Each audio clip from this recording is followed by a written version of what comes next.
Hi everyone, welcome and welcome back to our channel. So for today's video tutorial, I'll be teaching you on how to get free NordVPN. So to start, we'll have to go first on the app.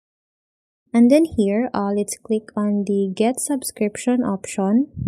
So as you can see here, I could try and use the app for 7 days and it's free. So now let's click on that and select a plan that says 1 year. So when we click on that, after clicking subscribe, you will be redirected to this page, and in here you can read instructions about the subscription. So let's just go ahead and click on the subscribe option. And then here, let's type the email that we're going to use for the subscription. And then after verifying your account, just click on the yes, always option. And then click on OK.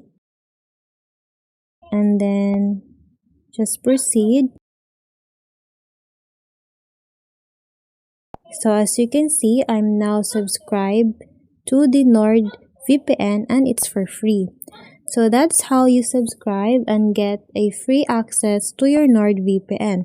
So in our next video, I'll be teaching you on how to cancel your NordVPN. So I hope this video helped you out, and if you have any comments or questions, please do comment it down below. And don't forget to subscribe and hit the notification bell so you will always be updated with our new uploads. Thank you, and I'll see you on our next video.